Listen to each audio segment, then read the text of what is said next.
ನಟ ಸುದೀಪ್ ಹಾಗೂ ಪತ್ನಿ ಪ್ರಿಯಾ ಅವರ ವಿಚ್ಛೇದನ ಪ್ರಕರಣಕ್ಕೆ ಸಂಬಂಧಪಟ್ಟಂತೆ ಇವತ್ತು ವಿಚಾರಣೆ ನಡೀತಾ ಇತ್ತು. ಆದರೆ ಇಬ್ಬರು ಕೂಡ ಗೈರಾದ ಹಿನ್ನೆಲೆಯಲ್ಲಿ ವಿಚಾರಣೆಯನ್ನ ಜೂನ್ 14ಕ್ಕೆ ಕೌಟುಂಬಿಕ ನ್ಯಾಯಾಲಯ ಮುಂದೂಡಿ ಆದೇಶವನ್ನು ಹೊರಡಿಸಿದೆ. ಕೌಟುಂಬಿಕ ನ್ಯಾಯಾಲಯಕ್ಕೆ ಸುದೀಪ್ ದಂಪತಿ ಇಬ್ಬರೂ ಕೂಡ ಗೈರಾಗಿದ್ರು. ಸುದೀಪ್ ಪರ ವಕೀಲ ಸಹೋದರಿ ಹಾಜರಾಗಿದ್ರು. ಆದರೆ ಪತ್ನಿ ಪ್ರಿಯಾ ಹಾಗೂ ಅವರ ಪರ ವಕೀಲರು ಗೈರಾಗಿದ್ರು. 2015ರಲ್ಲಿ ಏನು ವಿಚ್ಛೇದನಕ್ಕೆ ಅರ್ಜಿ ಸಲ್ಲಿಸಿದ್ರು ಸುದೀಪ್ ದಂಪತಿ.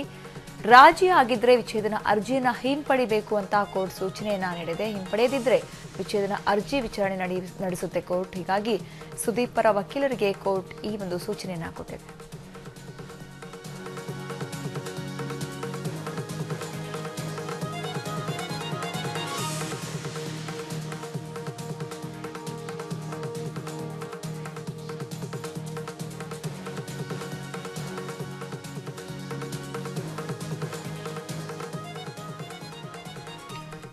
ನಟ ಸುದೀಪ್ ಹಾಗೂ ಅವರ ಪತ್ನಿ ಪ್ರಿಯಾ ಏನು ವಿಚ್ಛೇದನ ಅರ್ಜಿನ ಸಲ್ಲಿಸಿದ್ರು. ಅದರ ವಿಚಾರಣೆ ಇತ್ತು ಇವತ್ತು. ಅದರ ವಿಚಾರಣೆಗೆ ಇಬ್ಬರು ಕೂಡ ಗೈರಾದ ಹಿನ್ನೆಲೆಯಲ್ಲಿ ವಿಚಾರಣೆಯನ್ನ ಜೂನ್ 14ಕ್ಕೆ ಕೌಟುಂಬಿಕ ನ್ಯಾಯಾಲಯ ಮುಂದೂಡಿದೆ.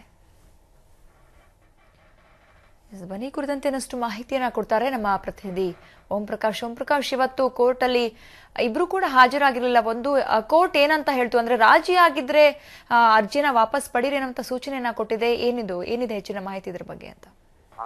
ಸಬಿತಾ, ಏನು ನಟ ಸುದೀಪ್ ಮತ್ತೆ ಅವರ ಪತ್ನಿ ಪ್ರಿಯಾ ಇಬ್ರು ಕೂಡ 2015ರಲ್ಲಿ ವಿಚ್ಛೇದನ ಕೋರಿ ಕೌಟುಂಬಿಕ ನ್ಯಾಯಾಲಯ ಮೊರೆ ಹೋಗಿದ್ರು. ಸೊ ಅವತ್ತಿಂದ ಕೂಡ ಇವತ್ತಿನವರೆಗೂ ಏನೋ ಆ ಒಂದು ಅರ್ಜಿಯನ್ನು ವಿಚಾರಣೆ ನಡ್ಕೊಂಡೇ ಬರ್ತಾ ಇತ್ತು. ಇವತ್ತು ಕೂಡ ಆ ಕೌಟುಂಬಿಕ ನ್ಯಾಯಾಲಯದಲ್ಲಿ ಆ ಒಂದು ವಿಚ್ಛೇದನ ಅರ್ಜಿಯನ್ನ ತೆಗೆದುಕೊಂಡಿರುವಂತದ್ದು. ಆದ್ರೆ ಪ್ರಕರಣಕ್ಕೆ ಸಂಬಂಧಪಟ್ಟಂತೆ ಇಬ್ರು ಇವತ್ತು ಕೋರ್ಟ್ ಮುಂದೆ ಆಗಿದ್ದು. ಸೊ ಈ ಹಿನ್ನೆಲೆಯಲ್ಲಿ ಆ ಕೋರ್ಟ್ ಕೂಡ ಸಾಕಷ್ಟು ಗರಂ ಆಗಿರುವಂತದ್ದು. ಯಾಕಂತಂದ್ರೆ ಈ ಹಿಂದೆ ಕೂಡ ಸಾಕಷ್ಟು ಬಾರಿ ಅವರಿಬ್ರು ಏನೋ ಒಂದು ಹಾಜರಾಗಿರೋ ಹಿನ್ನೆಲೆಯಲ್ಲಿ ಇವತ್ತು ಪ್ರಿಯಾ ಮತ್ತೆ ಪ್ರಿಯಾ ಪರ ಇಬ್ರು ಕೂಡ ಏನು ಗೈರಾಗಿದ್ರು. ಅದಲ್ಲದೆ ಸುದೀಪ್ ಪರ ಹಾಜರಾಗಿದ್ರು. ಸೊ ಈ ಹಿನ್ನೆಲೆಯಲ್ಲಿ ಮುಂದಿನ ದಿನಾಂಕಕ್ಕೆ ಏನು ಜೂನ್ 14ಕ್ಕೆ ಮುಂದೂಡಿರುವಂತದ್ದು.